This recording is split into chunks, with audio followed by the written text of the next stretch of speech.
Les quiero invitar a que podamos elevar una oración a nuestro Señor, a nuestro Salvador, y los que puedan en sus casas, los que nos están siguiendo, podamos ponernos en reverencia ante el Señor de rodillas.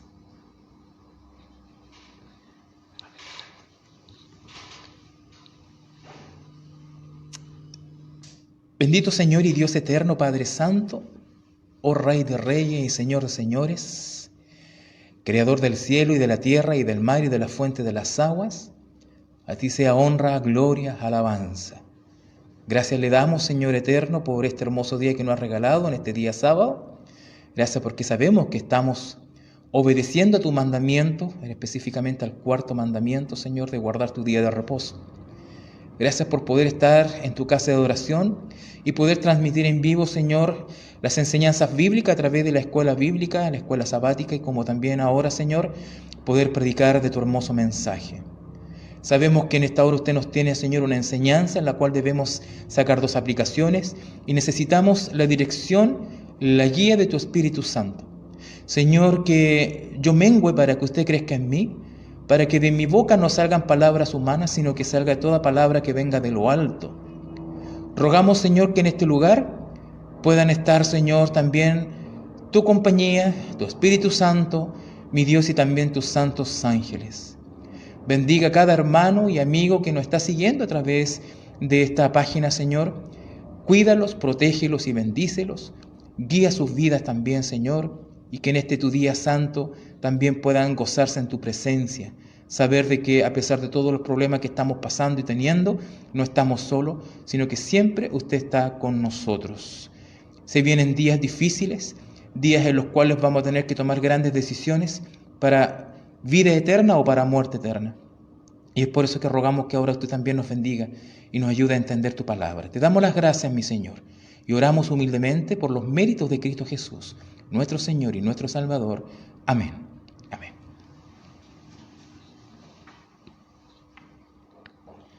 Bien. A ver, gracias al Señor que podemos estar, como les dije recién, en este lugar que es en el lugar donde nosotros nos congregamos constantemente, ¿cierto? Como iglesia. Ya sabemos, ya repetitivo, que por este tema de la pandemia no hemos podido congregarnos, pero tenemos estas herramientas de las redes sociales para poder transmitir y para poder predicar el mensaje. Es importante que usted en casa y todos que estemos en casa podamos estudiar siempre la palabra del Señor, no dejando la palabra a un lado, no dejando la escritura a un lado, no dejando el espíritu de profecía a un lado, sino que aferrándonos, porque sabemos que estas cosas que están sucediendo van a continuar avanzando aún en forma peor. Entonces necesitamos estar consagrados de la mano del Señor. Y con respecto a la roca eterna, con respecto a las dificultades que estamos pasando, tenemos nosotros que tomar grandes decisiones. Pero estudiando la Escritura, llegué a un punto o a un tema que es muy interesante, que mucho quizás, obviamente lo sabemos, lo conocemos, pero es con respecto a las ciudades de refugio. Estas ciudades fueron de alguna manera separadas con un propósito, con un fin que ahora lo vamos a poder estudiar. Con este tema de las ciudades de refugio, pude sacar con la ayuda de Dios, con la ayuda del Señor, dos aplicaciones. Vemos las ciudades de refugio, sacamos dos aplicaciones. Ambas aplicaciones son muy importantes poder tomarlas en cuenta.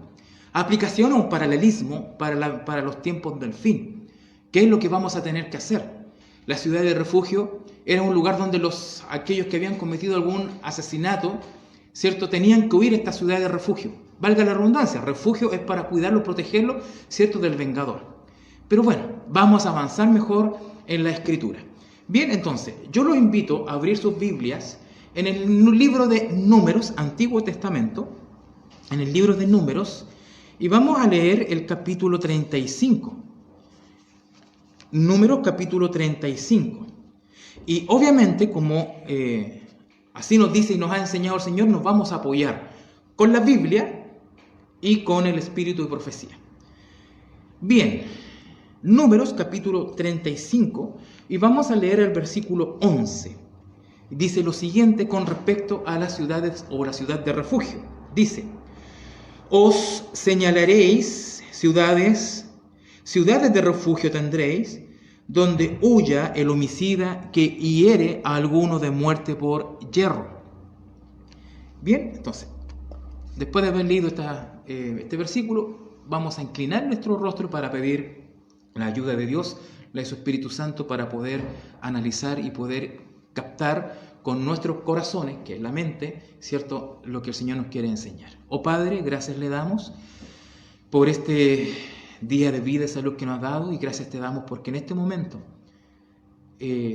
vamos a tomar tu palabra, vamos a abrir la Biblia, la hemos abierto y ya hemos leído tu palabra, pero vamos a continuar leyendo mucho de tu palabra. Rogamos, Señor, que tu Espíritu Santo sea el que nos dirija para poder entender y poder captar las preciosas enseñanzas que vienen de lo alto. Muchas veces no logramos entender fácilmente la Biblia y las enseñanzas que hay en ella, y no podemos sacar una aplicación en nuestras vidas. Pero tú nos has dejado la Escritura, el espíritu de profecía y obviamente por sobre ello el Espíritu Santo, que nos va a lograr dar a entender lo que realmente tú nos quieres enseñar. Ayúdanos y bendícenos, y que podamos captar tus enseñanzas. Oramos en el nombre de Jesús. Amén. Bien, acabamos de leer que dice: os señalaréis, van a señalar ciudades de refugio que tendréis, ¿cierto?, donde huya el homicida que hiere a alguno de muerte por hierro, es decir, sin intención. La palabra hierro es de sin intención, sin, ¿cómo se llama? Por casualidad, por accidente. Ese es lo que nos quiere decir la palabra del Señor. Ahora bien, dentro de estas ciudades de refugio, el Señor estableció 6 ciudades en el pueblo de Israel, en el Israel antiguo. Estableció 6 ciudades de refugio. Ahora, esas ciudades las podemos encontrar, ¿cierto?, en Josué capítulo 20, versículos 7 y 8. Vamos a ver Josué capítulo 20, versículos 7 y 8. Dice: entonces señalaron a Cades en Galilea, en el monte de Neftalí, y a Siquem en el monte de Efraín, y a Kiriat Arba, que es Hebrón, en el monte de Judá. Bien, entonces podemos ver que se establecieron 7 ciudades para poder refugiar, valga la redundancia, ¿cierto?, aquellas personas que habían cometido algún crimen o algún asesinato por hierro, por error, por accidente. Entonces señalaron a Cades, a Siquem, a Kiriat Arba, a Beser, a Ramot y a Golán. Muy bien, entonces vamos a continuar viendo, ¿cierto? Tenía un propósito. ¿Y cuál era el propósito? ¿Cierto? Era de poder, como dijimos, amparar a aquellos que estaban pasando por algún problema de haber cometido un asesinato. Vamos a ver en Josué capítulo 20, versículo 3. ¿Cuál era el propósito? Era para que se refugie allí el homicida que matare a alguno por hierro, y no a sabiendas que os sean por refugio del cercano del muerto. Es decir, para que se ampare allí el homicida que hubiera matado por accidente, por hierro, y no a sabiendas de lo que había hecho. ¿Qué pasaba? Que en estos momentos, cuando estas personas obviamente cometían algún asesinato por error, obviamente la familia iban a tomar venganza, ¿correcto? Entonces, el pecado por accidente o por error, ¿cierto?, lo podemos encontrar en el libro de Deuteronomio capítulo 19. Deuteronomio capítulo 19, versículo 4 y 5. Dice: y este es el caso del homicida que ha de huir allí para salvar su vida, el que hiere a su prójimo por error, al cual no le tenía, ¿cierto?, aversión previamente, es decir, no tenía algún malestar con la persona para que lo hubiese matado. El versículo 5 dice: como el que fue con su prójimo al monte a cortar leña, y aquí pone un ejemplo la Biblia, y no poniendo fuerza con su mano en el hacha para cortar algún leño, saltó el hierro del cabo y encontró a su prójimo y murió. Aquel huirá a una de estas ciudades y vivirá. Es decir, aquí nos pone un ejemplo bien práctico. Están cortando la leña con el hacha, mientras él hace la fuerza, golpea el tronco con el hacha, salta el hacha en sí, ¿cierto?, el hierro, y golpea a la persona, y por el golpe obviamente murió. ¿Fue con intención de haberlo matado? No, fue un accidente. Pero ¿qué es lo que tenía que hacer la persona? Inmediatamente tenía que huir a las ciudades de refugio antes que vinieran los familiares de la persona y tomaran venganza. Ahora, tenemos, y vamos a ir viendo bien ese tema para que no creamos que esto era ¿cierto?, para cualquier persona.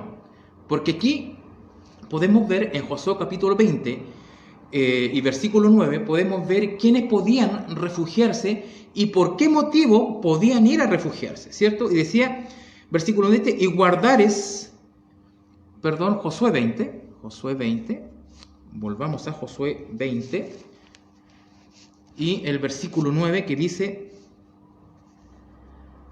estas fueron las ciudades señaladas para todos los hijos de Israel y para el extranjero, ¿cierto? Para el extranjero que habitase entre ellos, para que pudiese huir a ellas cualquiera que hubiese hombre por accidente, y no muriese por mano del vengador de la sangre hasta que compareciese delante de la congregación. Es decir, quienes tenían o quienes podían huir a esa ciudad de refugio, fíjese que Dios es tan bueno, misericordioso, que no solamente era para los israelitas, porque dice que eran para los israelitas, y también para los extranjeros que vivían entre ellos, ¿correcto? Los extranjeros que vivían dentro del pueblo de Israel podían optar por huir para protegerse, ¿cierto?, del vengador en estas ciudades de refugio, ¿correcto? Este es en el caso en que la persona haya quitado la vida, y hay que volverlo a repetir, por accidente. En versículo 6 de Josué también nos dice lo siguiente: cuando el perseguido llegaba a la ciudad, tenía que ser recibido por alguien muy importante, no cualquier persona. Josué capítulo 20, versículo 6, dice: y quedará en aquella ciudad hasta que comparezca en juicio delante de la congregación. Josué 20, versículo 6, delante de la congregación hasta la muerte del sumo sacerdote que fuere en aquel tiempo. Entonces el homicida tomará y vendrá a la ciudad y a su casa y a la ciudad de los suyos, o la ciudad donde huyó. Es decir, que estas personas que huían y llegaban a la ciudad eran recibidos directamente por los sacerdotes. En Números capítulo 35 también podemos ver lo siguiente, capítulo 35, versículo 30. Dice: cualquiera que hiere a alguno por dicho de testigos, morirá el homicida, mas un solo testigo no hará fe contra alguna persona para que muera. Es decir, huye, lo reciben los sacerdotes en la ciudad de refugio, pero eso no significa que aquella persona no iba a tener un juicio. Sí iba a tener un juicio, porque en Números, lo que acabamos de leer, dice: cualquiera que diere muerte a alguno por dicho de testigos, morirá el homicida, ¿correcto? Pero escuche bien, mas un solo testigo no hará fe contra una persona que muera. Dentro de este juicio no solamente vale la palabra de un testigo, sino que tienen que haber varios testigos, ¿correcto? Vamos a seguir avanzando en la Biblia. Dice que las ciudades de refugio no eran, obviamente, un santuario para los delincuentes, para aquellos que ¿cómo se llama?, hayan cometido algún asesinato, sino que esas ciudades de refugio, ¿cierto?, se hacían, obviamente, un juicio, y ese juicio, obviamente, tenía que haber testigo. Pero si hubiera alguno que aborreciere a su prójimo y lo acechare y se levantare contra él y lo hiriere de muerte y muriere, si huyere a alguna de estas ciudades, entonces los ancianos de la ciudad enviarán y lo sacarán de allí y lo entregarán en mano, ¿cierto?, del vengador. ¿Qué quiere decir este versículo? Que si realmente encuentran culpable a aquel que mató a una persona, los sacerdotes, los ancianos, los líderes de aquella ciudad de refugio van a tomar a la persona y se lo van a entregar, ¿cierto?, a aquellas personas, ¿cierto?, al vengador, ¿correcto?, para que le dieran las sentencias que corresponde. Ahora bien, como en todas partes y en todo juicio, siempre van a existir falsos testigos, y es lo que nosotros debemos tener cuidado. Dice en Deuteronomio, dice: y los jueces inquirirán bien, y si aquel testigo resultare falso y hubiere acusado falsamente a su hermano, entonces haréis a él como él pensó hacer con su hermano, y quitará el mal de en medio de ellos. Es decir, que si hay un testigo que atestigua falsedad, lo que él estaba pidiendo que se hiciera con aquel culpable, él tenía el mismo castigo. O sea, si estaba pidiendo la muerte y ven que este testigo es un testigo falso, este testigo tenía que también ser sentenciado de la misma manera. Ahora, como leímos recién, aquí la importancia es que este refugiado, esta persona, hasta que fuera enjuiciado y fuese encontrado inocente, tenía que cumplir con algo.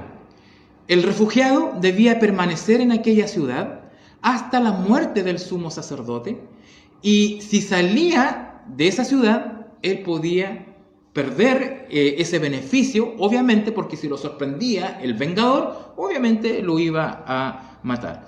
Pues en su ciudad de refugio deberá aquel habitar hasta que muera el sumo sacerdote, y después que haya muerto el sumo sacerdote, el homicida volverá a la tierra de su posesión. Es decir, cuando el homicida vieron ya que realmente no era culpable, que fue realmente por un accidente el que le quitó la vida a un compañero, a un amigo, a un familiar, ¿cierto? Esa persona tenía que quedarse dentro de las ciudades de refugio hasta que muriera el sumo sacerdote. Una vez que el sumo sacerdote muriera, esta persona quedaba en libertad de poder salir tranquilamente de aquella ciudad de refugio y volver a los suyos. ¿Correcto? Ahora bien, nosotros leímos todos los versículos. A ver, de la ciudad de refugio lo está hablando en el libro de Éxodo, no, en el libro de Números, en el libro de Levíticos y en Josué. 3 libros y capítulos que están hablando de lo que son las ciudades de refugio. En el libro de Números, en el libro de Deuteronomio y en el libro de Josué. Y hemos buscado ciertos versículos porque si no tendríamos que leer todo. No tenemos tiempo. Ahora, es tan importante comprender y entender el propósito de la ciudad de refugio que nosotros debemos aplicarlo para nuestras vidas y para estos tiempos finales. Pero antes, yo quiero que todo lo que leímos en la Biblia con respecto a las ciudades de refugio, la podamos también entender, comprender un poquito mejor a través del espíritu de profecía. El espíritu de profecía, en el libro de Patriarcas y Profetas, nos amplía un poquito más lo que acabamos de leer a través de la santa palabra de Dios. La hermana Elena de White no habla nada en el espíritu de profecía, o en sus escritos, no habla nada que no fuera y que no esté escrito en la Biblia, pero de repente a nosotros nos cuesta entender ciertas cosas y es por eso que la hermana White, inspirada por el Espíritu Santo, amplía, ¿cierto?, las enseñanzas de la Biblia en sus escritos para que nosotros las podamos entender. Es por eso, todo lo que acabamos de estudiar a través de la Biblia, lo vamos a leer, ¿cierto?, en Patriarcas y Profetas, página 550-551. Y dice lo siguiente: 6 de las ciudades dadas a los levitas, 3 a cada lado del Jordán, fueron designadas como ciudades de refugio, a las cuales pudieran huir los homicidas en busca de seguridad. La designación de estas ciudades había sido ordenada por Moisés, para que ellas pudieran huir, el homicida que hiriere a alguno de muerte sin intervención. Y os serán aquellas ciudades para refugiarse del vengador, y no morirá el homicida hasta que entre en juicio delante de la congregación. Es decir, cuando Israel toma la tierra de Canaán y comienza la repartición de la tierra, Dios le ordena a Moisés y Moisés ordena al pueblo que dentro de estas tierras tenían que haber 6 ciudades netamente designadas como ciudades de refugio, como ya lo hemos estudiado a través de la Biblia, para que se refugiase aquella persona que haya cometido asesinato, ¿cierto?, por accidente. Pero dice que estas ciudades también servían para poder enjuiciar a la persona, tenía que haber un juicio. Dice también, lo que hacía necesaria esta medida misericordiosa era la antigua costumbre de vengarse particularmente que encomendaba el castigo del homicida, pariente o heredero más cercano del muerto. Es decir, Dios hasta en eso pensó. Porque si yo mato a una persona por accidente, obviamente los familiares no van a pensar, no van a decir, chuta, fue un accidente, lo vamos a perdonar. No, ellos por el dolor del fallecido van a tomar el juicio por sus manos y obviamente toman venganza. Ante eso, Dios estipuló y dio esta ley al pueblo de Israel para que separaran estas ciudades de refugio hasta que la persona fuese juzgada conforme a la ley. En los casos en que la culpabilidad era clara y evidente, no era menester esperar que los magistrados juzgaran al homicida. El vengador podía buscarlo y perseguirlo donde quiera lo encontrara. El Señor no tuvo a bien abolir esa costumbre en aquel entonces, pero tomó medidas para afianzar la seguridad de los que sin intención quitaran la vida de alguien. Es decir, si alguna persona levantaba su mano en contra de un amigo, hermano, familia, con ira, con enojo, con soberbia, y le quitaba la vida, que eso está también en la Biblia, obviamente esa persona iba a ser enjuiciada y obviamente iban a tomar venganza, tenían que quitarle la vida. Dios no estaba, ¿cierto? No iba a abolir esa ley. Pero ¿qué pasaba con aquellas personas que realmente había sido por accidente? Las ciudades de refugio estaban distribuidas de tal modo que había una a medio día de viaje de cualquier parte del país. Imagínense, había una ciudad de refugio, ¿cierto?, a medio día de camino de cualquier parte del país de Israel. Es decir, si nosotros estábamos aquí, nosotros perfectamente podríamos tomar un camino recto, cercano a una ciudad de refugio. Estaba al medio de todas las otras ciudades para que cuando sucediera esto, una urgencia, esta persona pudiese tomar inmediatamente el camino. Los caminos que conducían a aquellas debían conservarse en buen estado. Y a lo largo de ellas se debían poner postes que llevaran un carácter claro y distintos la inscripción refugio, para que el fugitivo no perdiera un solo momento. Cualquiera, sea hebreo, extranjero o peregrino, podía valerse de esa medida. Los caminos estaban marcados donde decían ciudad de refugio. O sea, si usted necesitaba urgentemente para que no fuera muerto por el vengador, el camino estaba demarcado con la palabra refugio. O sea, usted no se podía perder, ¿cierto?, en el camino. Ahora bien, vamos a seguir leyendo. Pero si bien no se debía matar precipitadamente al que no fuera culpable, el que lo fuera no debía escapar al castigo. El caso del fugitivo debía ser examinado con toda equidad por las autoridades competentes, y sólo cuando se comprobaba que era inocente de toda intención homicida, podía quedar bajo la protección de la ciudad de asilo. Es decir, había un juicio tal como lo decía la Biblia. Si se encontraba inocente, quedaba auxiliado, quedaba protegido en esa ciudad. Nadie lo podía tocar, nadie lo podía matar. Pero si lo encontraban culpable, era entregado en manos de aquellos familiares de aquel que falleció por asesinato. Dice, los culpables eran entregados a los vengadores. Los que tenían derecho a gozar de protección podían tenerla tan solo mientras permanecieran dentro del refugio designado. Es decir, como dijimos recién, la persona que había sido encontrada inocente, así y todo, no podía salir de la ciudad, sino que podía vivir ahí hasta la muerte del sumo sacerdote. El que saliera de los límites prescritos y fuera encontrado por el vengador de la sangre, pagaba con su vida la pena que entrañaba el despreciar la provisión del Señor. Si esta persona salía de la ciudad, corría el riesgo de encontrarse con el vengador y ser muerto. Si era muerto, solamente iba a ser responsabilidad de él, porque al salir de la ciudad de refugio estaba despreciando la misericordia que aquella ciudad y el Señor le estaban entregando para protección de su vida.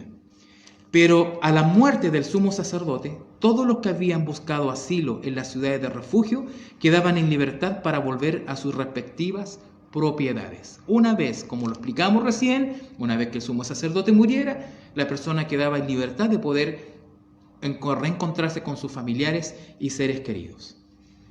En un juicio por homicidio no se podía condenar al acusado por la declaración de un solo testigo, aunque hubiese graves pruebas circunstanciales contra él.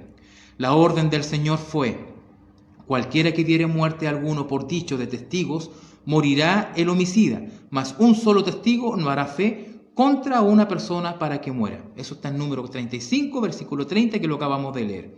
Fue Cristo quien dio a Moisés estas instrucciones para Israel, y mientras estaba personalmente con sus discípulos en la tierra, al señalarles cómo debían tratar a los pecadores, el Maestro repitió la lección de que el testimonio de un solo hombre no basta para condenar ni absolver. Las cuestiones en disputa no han de decidirse por las opiniones de un solo hombre. En todos estos asuntos, 2 o más han de reunirse y llevar juntos la responsabilidad para que en boca de 2 o 3 testigos conste toda palabra. Cualquier suceso, cualquier cosa que acontezca, no es válido un solo testigo, sino que tienen que ser 2 o más testigos. Jesús lo enseñó a los discípulos y nos enseña a nosotros que si nosotros tenemos que tomar alguna decisión, ¿cierto? O se está acusando a algún hermano de alguna situación, no tiene que venir solamente un testigo, sino que tiene que ser ante la presencia de 2 o más testigos. Si el juicio por homicida era reconocido culpable, ninguna expiación ni rescate podía salvarlo. O sea, si la persona era encontrado culpable, no había nada que lo pudiera salvar. El que derramare sangre de hombre por el hombre, su sangre será derramada. Y no tomaréis precio por la vida del homicida, porque está condenado a muerte. Porque indefectiblemente morirá. De mi altar lo quitarás para que muera. Estas fueron las instrucciones de Dios, juntamente con las siguientes. La tierra no será expiada de la sangre que fue derramada en ella, sino por la sangre de la que derramó. ¿Correcto? La seguridad y la pureza de la nación exigía que el pecado de homicidio fuese castigado severamente. La vida humana que solo Dios podía dar debía ser preservada sagradamente. Es decir, amado hermano, este tema de las ciudades de refugio no es cualquier cosa, implicaba una serie de responsabilidades a tomar ciertas decisiones. Y cómo el Señor muestra su piedad y su misericordia para aquellos que están siendo acusados injustamente ante los demás, ya sea por un asesinato. Aquí estamos hablando netamente por un asesinato, pero hoy en día te pueden acusar por cualquier otra cosa.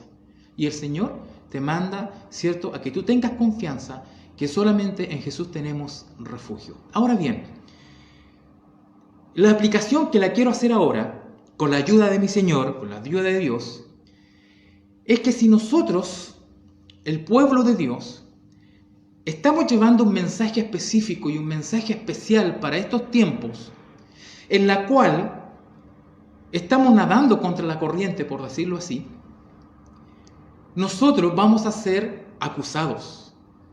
Vamos a ser acusados de muchas cosas. Nos van a culpar incluso de las plagas cuando estén cayendo en esta tierra. Porque nosotros queremos obedecer a Dios y guardar sus mandamientos. Pero yo quiero leer algunos escritos del Espíritu y Profecía para que podamos entender los tiempos en el que estamos y qué es lo que el Señor quiere de nosotros. Si es cierto, en estos tiempos no podemos huir a una ciudad. Y eso es lo que vamos a ver ahora. ¿Dónde tenemos que huir cuando el vengador venga tras nosotros? ¿Quién es el vengador? Satanás, que nos quiere destruir. Y está usando todas estas potencias y está usando el poder papal para poder, ¿cierto?, exterminarnos y acabar con nuestras vidas. La última crisis de la tierra, la que estamos viviendo, ¿cierto?, es temor ampliamente difundido en cuanto al futuro. Es el subtítulo que tengo, ¿cierto?, del Espíritu y Profecía. Quizá usted me diga, pero ¿qué tiene que ver con las ciudades de refugio? Mire, veamos. En el momento actual es de interés abrumador para todos los que viven, los gobernantes y los estadistas, los hombres que ocupan puestos de confianza y autoridad, los hombres y mujeres pensadores de todas las clases, tienen la atención fija en los acontecimientos que se producen en derredor nuestro. Observan las relaciones que existen entre las naciones. Observan la intensidad que se apodera de todo elemento terrenal y reconocen que algo grande y decisivo está por acontecer, que el mundo se encuentra en víspera de una crisis espectacular. Y siempre cuando leo esta cita yo digo, no es algo espectacular como lo tomamos nosotros, sino que lo que va a acontecer es algo tremendo, amado hermano. ¿Correcto? Eso está, ¿cierto?, en Profetas y Reyes 394. Dice, las calamidades en tierra y mar, la inestabilidad social, las amenazas de guerra como portentoso presagio anuncian, ¿cierto?, la proximidad de acontecimientos de la mayor gravedad.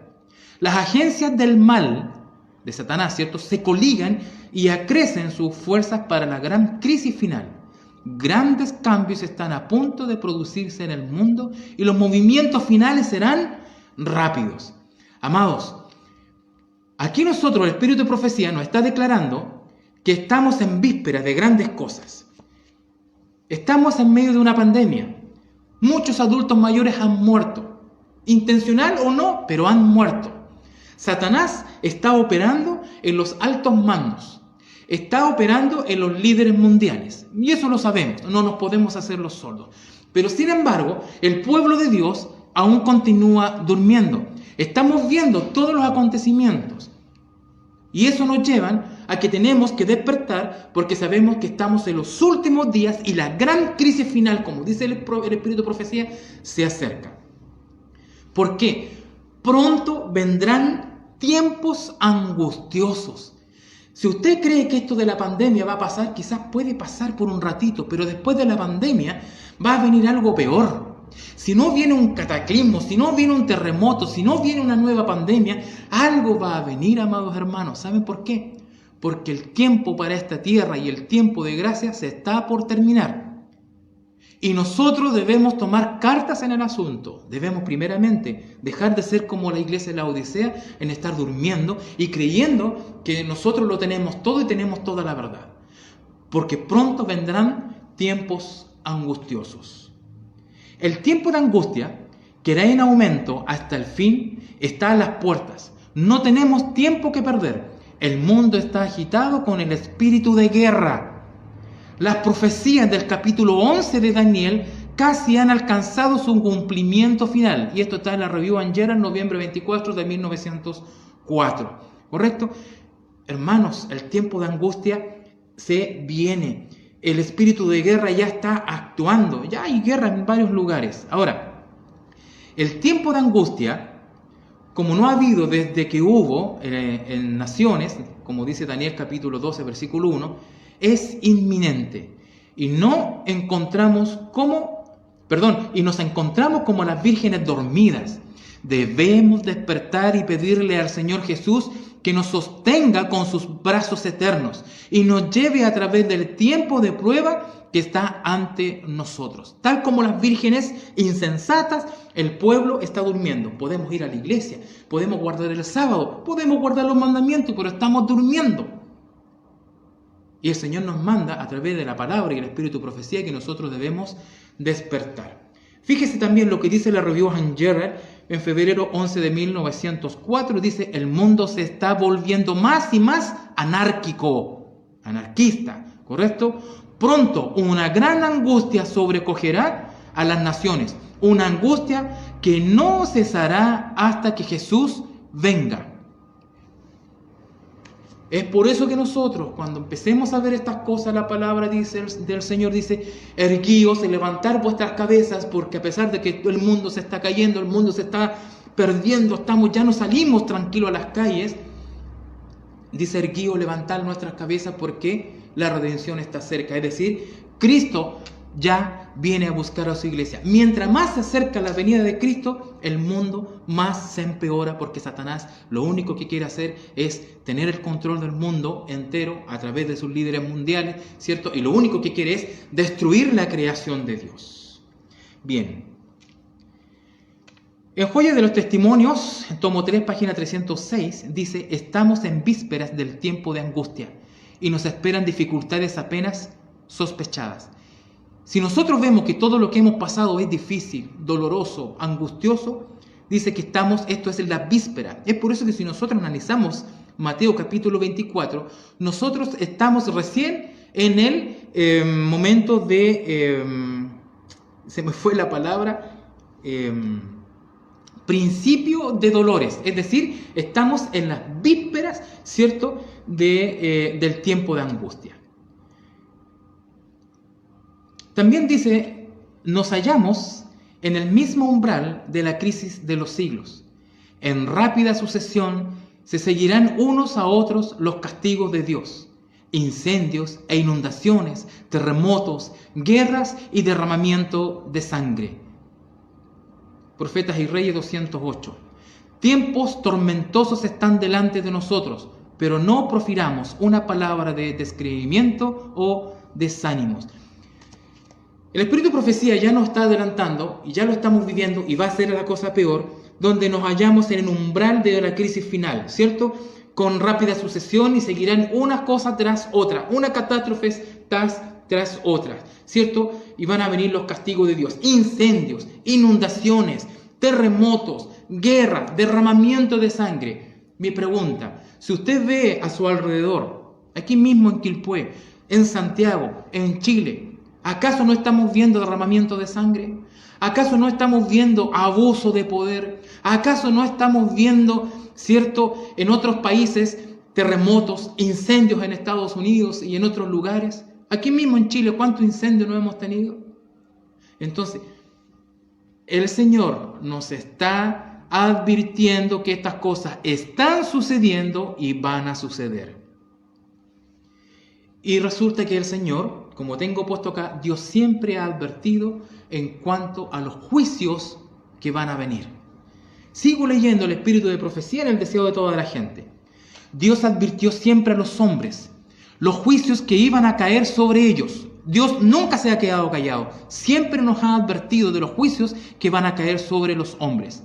Los que tuvieron fe en su mensaje para su tiempo y actuaron de acuerdo con ella, en obediencia a sus mandamientos, escaparon, ¿cierto?, a los juicios que cayeron sobre los desobedientes e incrédulos. Y aquí el espíritu de profecía pone un par de ejemplos. A Noé fueron dirigidas estas palabras: entra tú y toda tu arca en el arca, porque a ti he visto justo delante de mí. Noé obedeció y se salvó. Este mensaje llegó a Lot: levantaos, salid de este lugar, porque Jehová va a destruir esta ciudad. Lot se puso bajo la custodia de los mensajeros celestiales y se salvó. Así también los discípulos de Cristo fueron advertidos acerca de la destrucción de Jerusalén.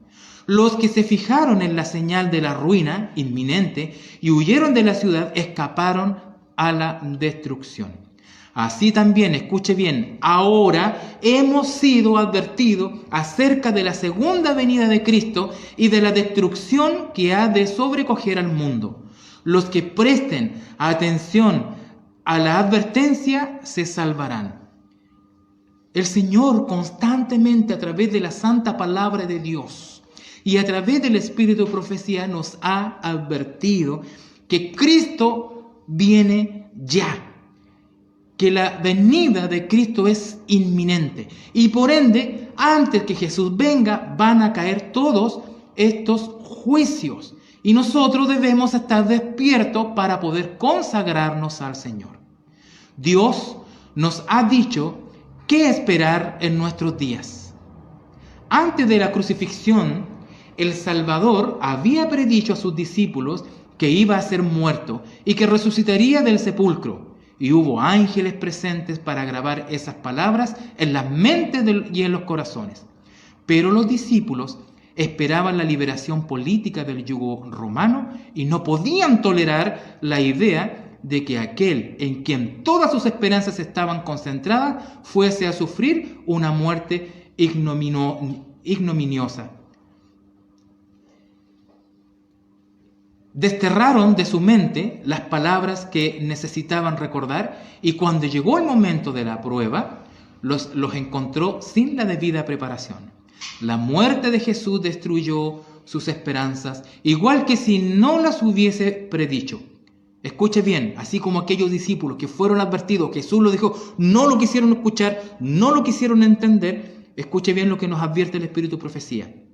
Así también las profecías nos anuncian el porvenir con la misma claridad con que Cristo predijo su propia muerte a los discípulos.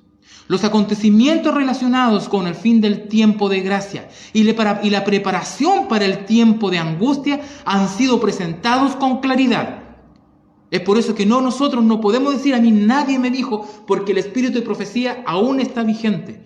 Y las advertencias se están dando a través de la palabra de Dios y a través del espíritu de profecía. El problema es que muchos adventistas están rechazando el espíritu de profecía.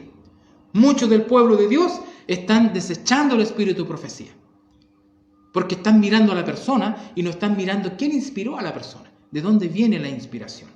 Ahora bien, Pero hay miles de personas que comprenden estas importantes verdades de modo tan incompleto como si nunca hubiesen sido reveladas. ¡Wow! Las profecías acerca de los días demandan nuestra atención. Aquí la hermana White nos está diciendo que debemos poner toda de nuestra atención en las profecías de estos últimos tiempos que estamos viviendo, porque es los últimos tiempos de vida que le queda al planeta Tierra. Y cuando digo al planeta Tierra, es que le queda a la humanidad, porque los que van a morir son aquellos desobedientes. Los que obedezcamos vamos a tener vida eterna. Ahora, ¿qué nos va a llevar en los últimos tiempos con este tema de la profecía? ¿Qué nos va a llevar a la persecución? Fíjese lo que nos va a llevar a la persecución. Que el vengador venga atrás del inocente y nosotros tengamos que huir a algún lugar. ¿A dónde vamos a huir si no podemos huir a las ciudades? Bueno, aquí viene la advertencia. La cuestión del sábado, el día del Señor, será el punto culminante del gran conflicto final en el cual todo el mundo tomará parte. Joya de los Testimonios, tomo 3. Amados hermanos, recién conversábamos con mi hermano Alonso Molina, que todas las otras iglesias pudieron pasar y fueron probados con algunos puntos de los mandamientos de Dios.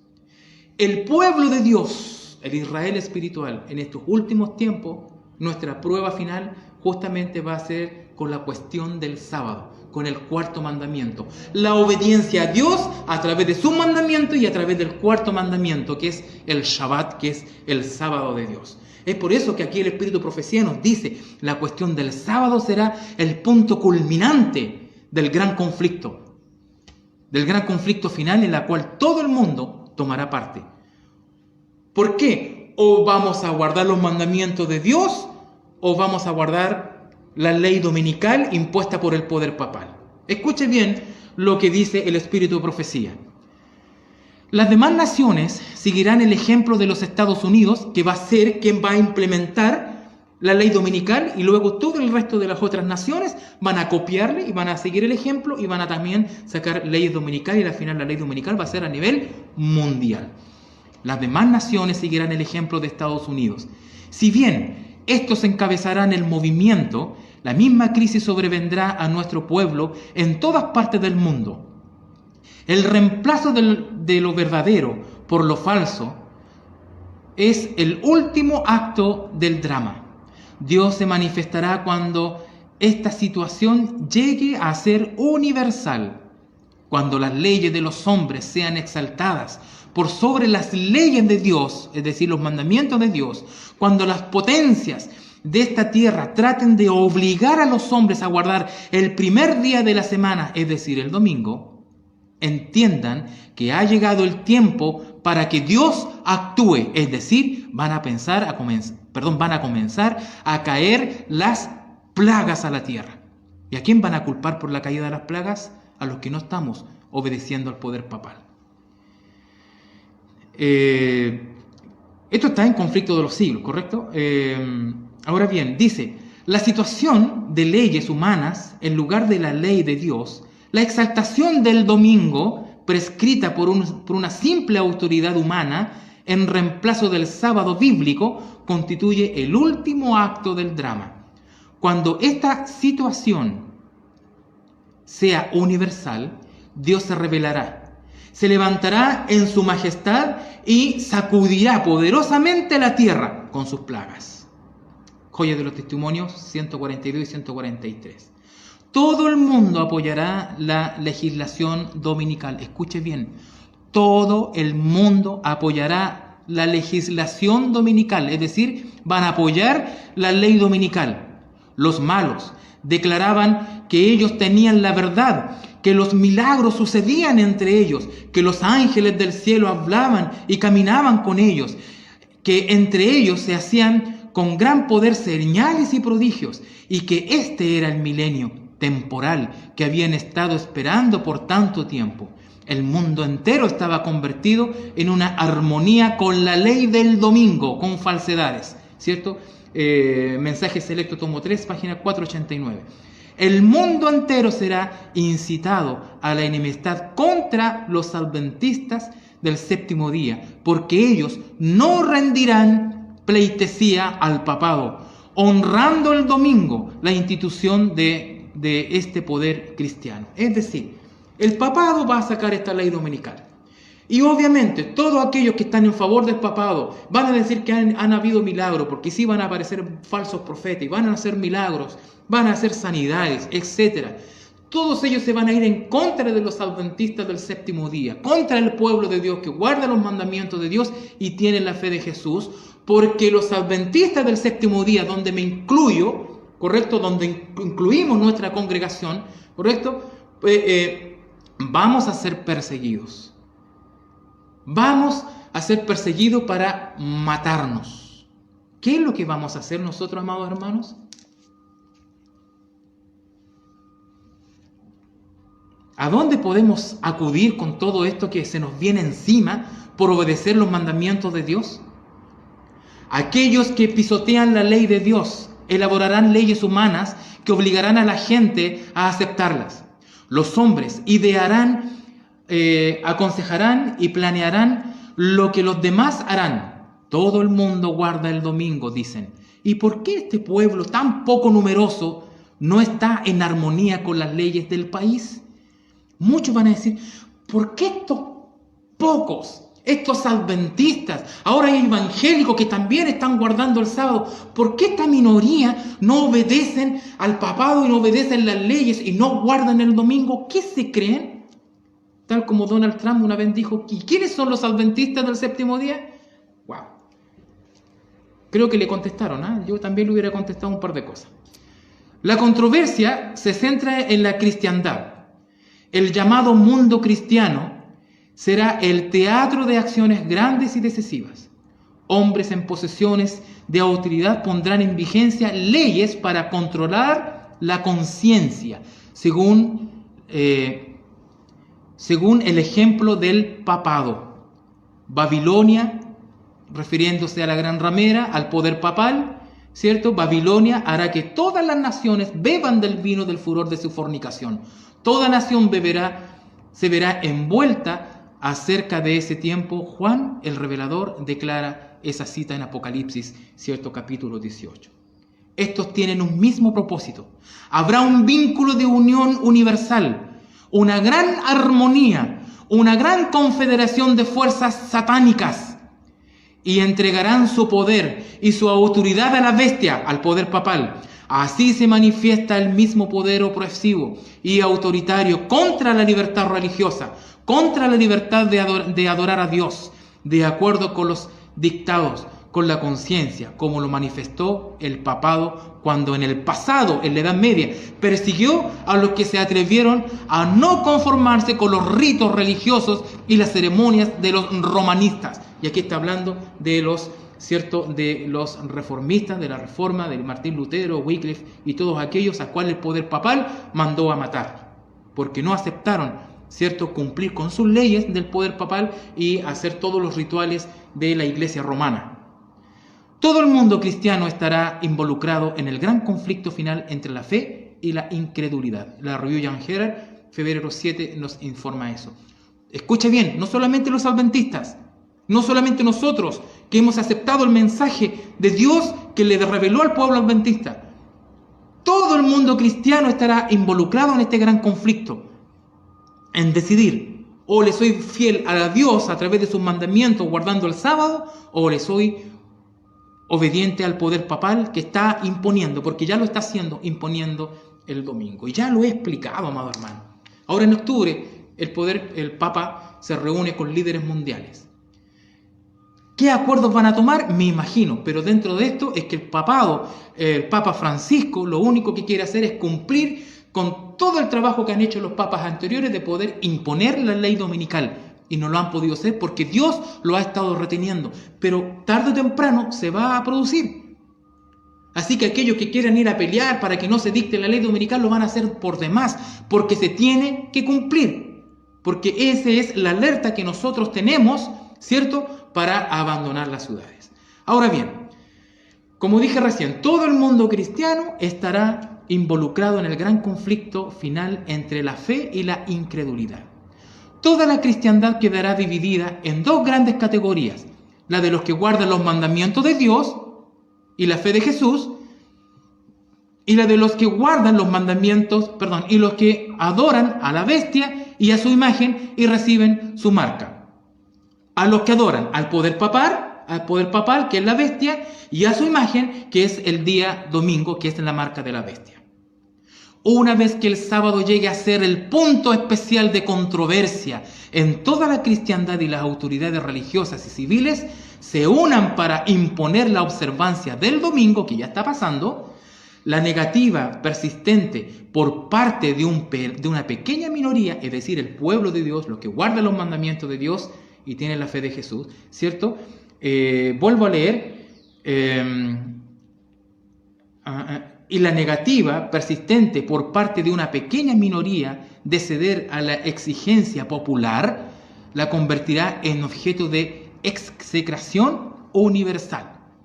Cuando el decreto promulgado por los diversos príncipes y dignatarios de la cristiandad contra los que observan los mandamientos de Dios, o sea, contra nosotros, suspenda la protección, escuche bien, suspenda la protección y las garantías del gobierno y los abandone a los que tratan de aniquilarlo, el pueblo de Dios huirá de las ciudades y de los pueblos y se unirá en grupos para vivir en lugares más desiertos y solitarios. ¿Bien? Entonces, se vienen tiempos difíciles. Se viene un momento en que una minoría va a estar en contra de las leyes que va a sacar el poder papal, sobre todo con lo que respecta al sábado, y el poder papal quiere imponer el domingo, ley dada por él, no por Dios. Entonces esta minoría, el pueblo de Dios, dice que huirá de las ciudades y de los pueblos y se unirá a un grupo para vivir en los lugares más desiertos y solitarios. ¿Qué tiene que ver con las ciudades de refugio? Yo quise hacer esta aplicación, este paralelismo, amado hermano, porque si estos inocentes tenían un lugar donde huir, el Señor ahora no nos está mandando a que huyamos a otra ciudad, sino que el Señor nos está diciendo que tenemos que abandonar las ciudades y vivir lejos de las ciudades, no solamente porque nos van a perseguir o nos quieren matar, sino también, amados hermanos, porque debemos tener un encuentro personal con el Señor a través de la naturaleza. En lo más humilde, nunca estuvo en los planes del Señor que sus hijos vivieran confinados en ciudades, sino que vivieran en los campos. Pero, así como Lot tuvo que huir de la ciudad, Noé tuvo que entrar, nosotros vamos a tener que buscar nuestra ciudad de refugio. ¿Cuál va a ser nuestra ciudad de refugio? El campo, amado hermano. Las montañas, lo más lejos de las ciudades. Y eso es lo que a continuación quiero seguir leyendo, lo que nos aconseja el espíritu de profecías. Dice, lejos de las ciudades, salid de las ciudades tan pronto como sea posible y adquirir una porción de tierra donde podáis tener un huerto, donde vuestros hijos puedan ver crecer las flores y aprender de ellas lecciones de sencillez y pureza, y yo le agregaría, y humildad. No significa que vamos a ir a vivir en lo que sea, pero los tiempos del fin, dice que vamos a tener que escondernos, igual que los cristianos en la antigüedad, en las cuevas, en los sepulcros. Pero hoy el Señor nos está dando la oportunidad aún de poder huir de las ciudades. ¿Saben qué, amado hermano? A mí lo que más me preocupa, que los impíos, aquellos que no tienen este mensaje, aquellos que no conocen a Cristo, están haciendo esto. Se están yendo de las ciudades, están comprando grandes terrenos, están formando sus casas, incluso están haciendo sus búnker por ahí. Y sin embargo, el pueblo de Dios que tiene el mensaje, lo tiene y lo conoce, no lo hace. Bien, dice, mi mensaje en este tiempo es salir de las ciudades, tener la seguridad de que la instrucción para nuestro pueblo es de radicarse a kilómetros de distancia de las grandes ciudades. ¿Por qué, amados hermanos? ¿Qué ha pasado todo este tiempo con el coronavirus? ¿Qué ha pasado con este tema de la pandemia? ¿Dónde se concentra la mayor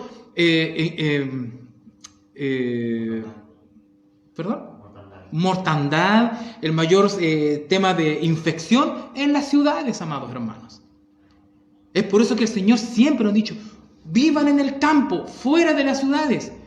Cuando hubo y pasó todo este tema de las protestas, saqueos, cuánta cosa, yo mismo me vi en la obligación de arrancar de ellos por estar viviendo aquí en las ciudades.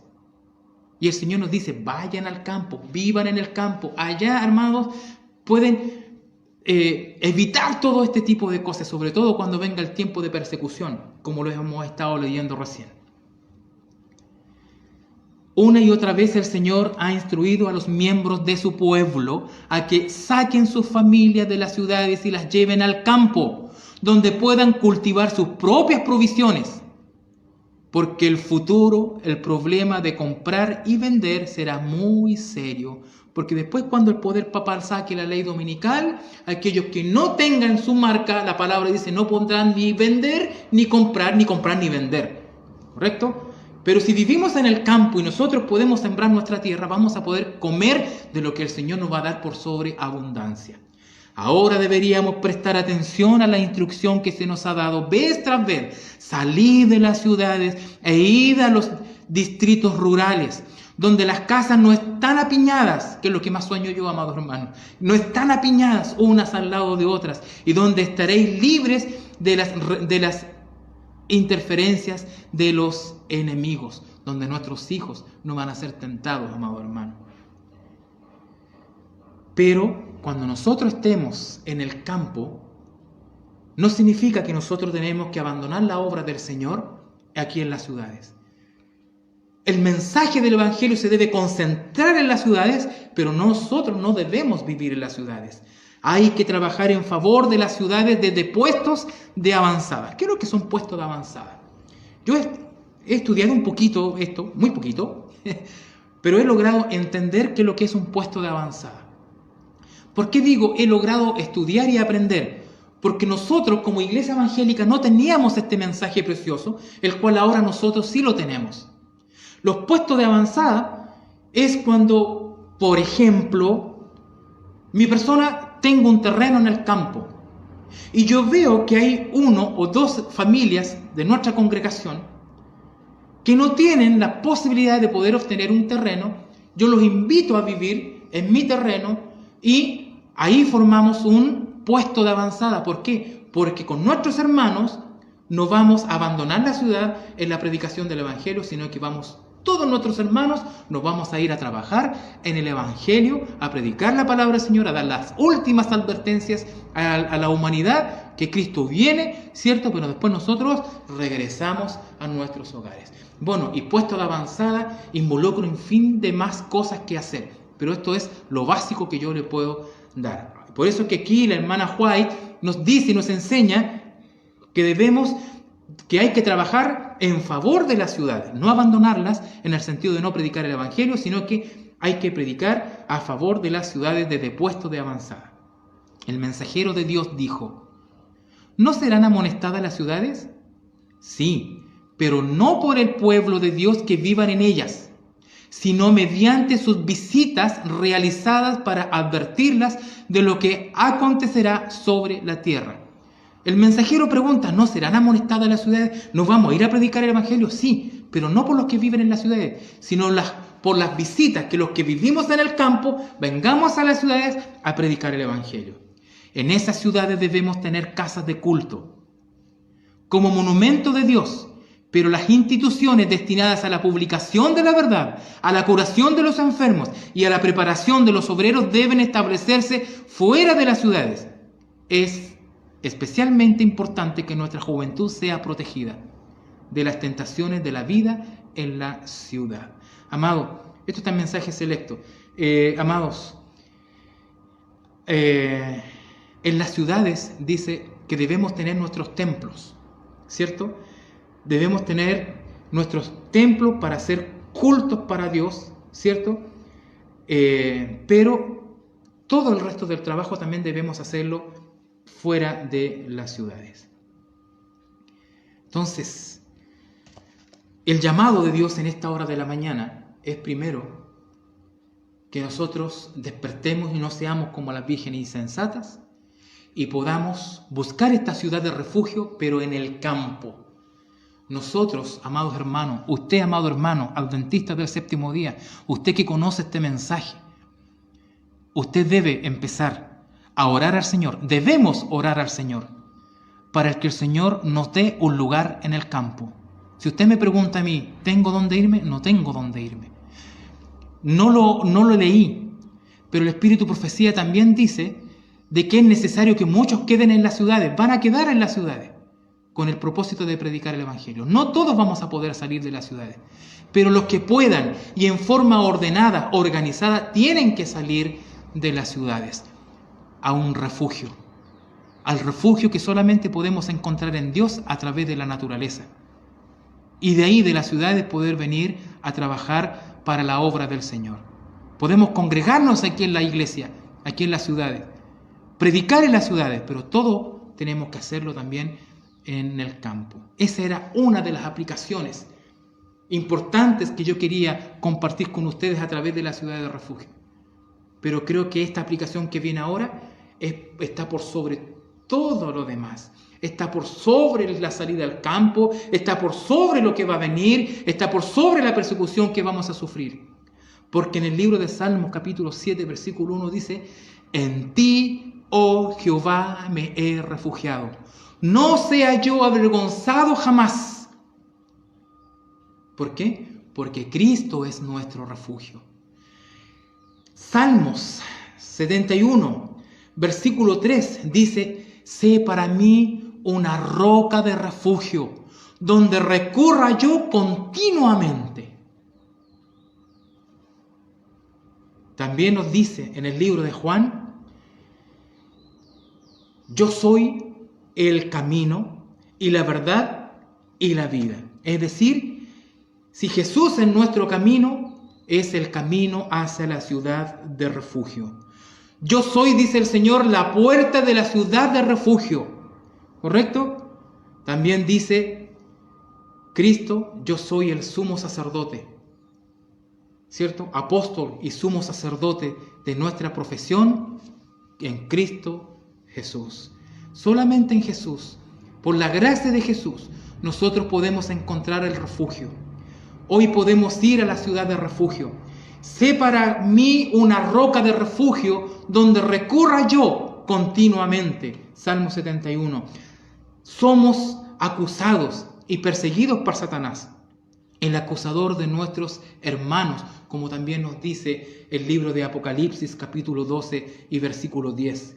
El homicida debía permanecer en la ciudad, lejos de su lugar de origen, hasta la muerte del sumo sacerdote. Nuestro Señor muy pronto dejará de ser, ¿cierto?, el sumo sacerdote, pero volverá como rey y podremos regresar a nuestra ciudad de origen. ¿Y cuál es nuestra ciudad de origen? La Nueva Jerusalén, el reino de Dios. Porque nosotros somos peregrinos en esta tierra.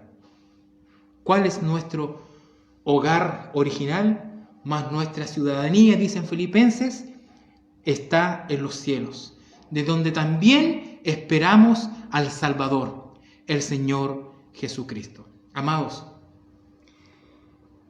nuestro refugio solamente es Cristo Jesús. Nuestro refugio, o encontrar refugio, solamente la encontramos en Él. Nosotros hemos sido pecadores, merecíamos la muerte, pero sin embargo Jesús es nuestro refugio. Y por la sangre bendita de Jesús, nosotros recibimos el perdón de pecados. Y Jesús viene a buscar a su iglesia, viene a buscar a su pueblo, para llevarnos de regreso a nuestras ciudades de origen.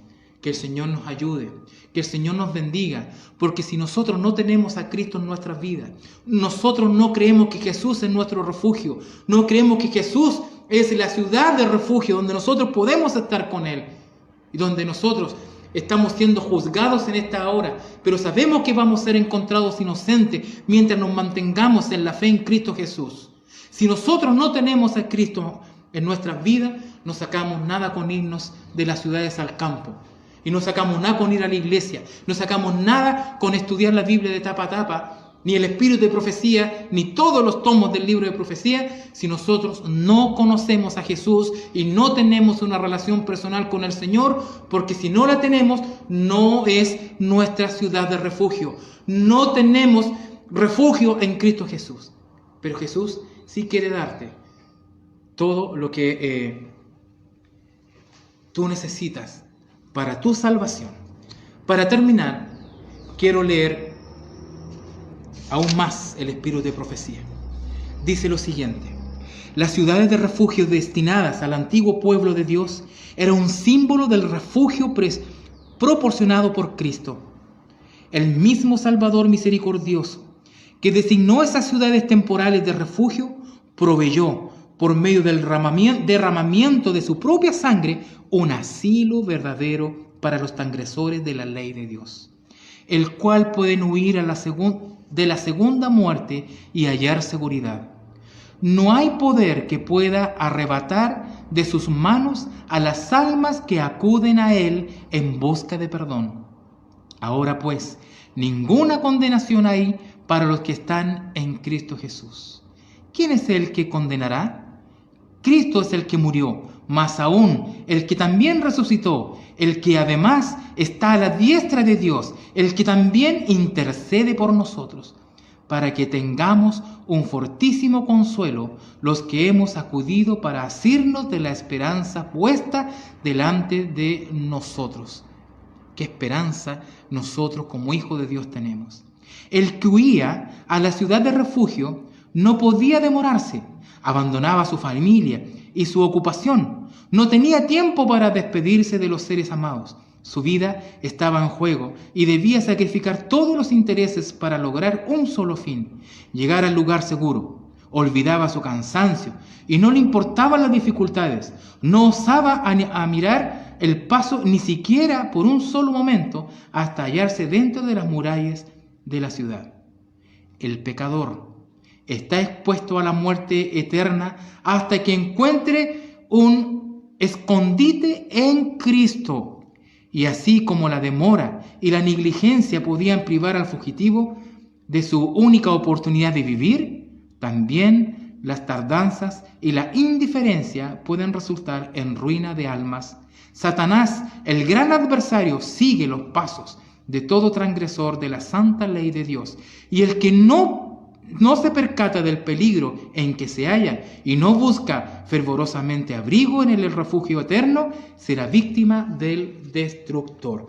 Confirmado por el espíritu de profecía, el ministerio de Cristo, la justificación por la fe, que nuestro refugio es solamente Cristo Jesús. No sacas nada con trabajar en predicar el evangelio a los niños, a los adultos, teniendo grupos pequeños. Si tú no tienes a Cristo en tu vida, si tú no haces esto de corazón y por amor a Cristo, no sacas nada si tu fe no está en Cristo Jesús. Es más, no sacas nada si no tienes la fe de Jesús. Es por eso, la invitación es que busquemos a Jesús día a día, que busquemos a Cristo nuestro Señor, nuestro refugio, nuestra ciudad refugio, aquel que nos lleva a las moradas celestiales, nuestro hogar de origen. Amados, que el Señor les bendiga y que podamos reflexionar en su palabra, que podamos meditar en todo lo que el Señor hoy nos ha entregado. Debemos huir de las ciudades, pero también debemos, por sobre esto, tener a Cristo en nuestras vidas, confiar en su sacrificio, confiar en la misericordia del Señor, que solamente Dios te puede proteger. Cristo Jesús te protege de la mano de Satanás, de los vengadores. Cuando estemos pasando los momentos de angustia, es donde nosotros debemos refugiarnos. Cuando venga este gran tiempo de angustia y estemos siendo perseguidos por el poder papal, amados, nuestro gran refugio, nuestra gran ciudad de refugio es Cristo Jesús. Yo quiero invitarlos, amados hermanos, para terminar, para poder orar a nuestro Señor y a nuestro Salvador. Pero quiero, obviamente, invitarlo a ponerse de rodillas.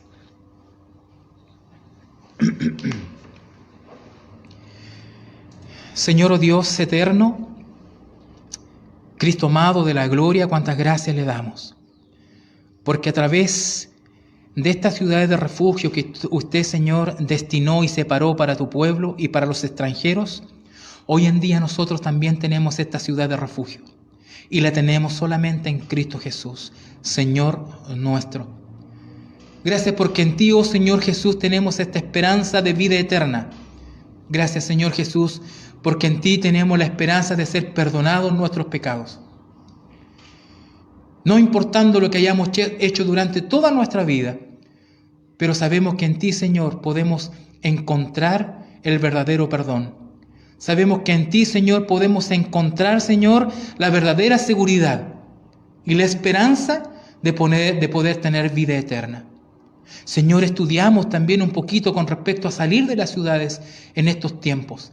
Porque sabemos, Señor, que van a caer los juicios, van a caer las plagas, van a culpar al pueblo de Dios de todo esto porque no queremos desobedecer en tus mandamientos, sino que queremos, Señor, guardar tus preceptos, guardar tu santo día sábado, Señor, y por ende vamos a ser perseguidos. Ábrenos, Señor, ciudades de refugio en el campo. Sé tú nuestra ciudad de refugio en el campo. Lo que aún no podemos optar, Señor, por poder salir al campo, te rogamos que nos des los medios.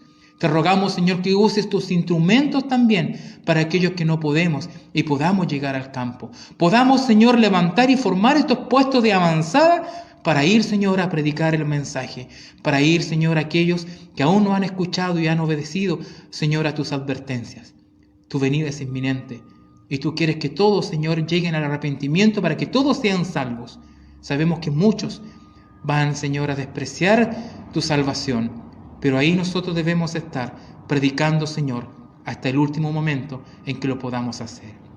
Gracias por esta tu palabra, gracias por esta tus advertencias, por recordarnos lo que tenemos que hacer y no dormirnos como las vírgenes insensatas, sino que despertar y tener nuestras lámparas con aceite para estar atentos, Señor, a todas las profecías, a todas las advertencias, Señor, y poder huir de las ciudades, Señor, cuando tú lo digas. De hecho, sabemos que ya debemos salir, pero si muchos aún no salimos de las ciudades, sabemos que cuando salga la ley dominical es la señal para realmente abandonar las ciudades. Gracias te damos, Eterno. Gracias por tu amor y por tu misericordia.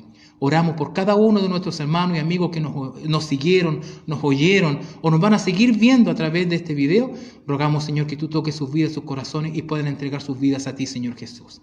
Te alabamos y te bendecimos y te agradecemos todo en el nombre de Jesús. Amén y amén. Les queremos dejar la invitación para que a través del canal de YouTube de la Iglesia Evangélica Remanente del Séptimo Día nos pueda seguir a través de las lecciones bíblicas sabáticas y reencontrarnos el próximo sábado también para el repaso de la escuela sabática, aquí también a través de la página de Facebook y continuar como lo hicimos hoy día con el culto divino de adoración a nuestro Señor y nuestro Salvador. Que el Señor les bendiga grandemente. Pueden dejar sus comentarios, nos pueden enviar un correo a iglesiaremanente.del-séptimo-día@gmail.com y también nos pueden solicitar el libro, como dijimos hace poquito en la mañana, nos puede solicitar el Conflicto de los Siglos o el libro también El Camino a Cristo. Se lo podemos enviar en forma gratuita. Que el Señor nos bendiga y nos vamos a despedir con una alabanza a nuestro Señor.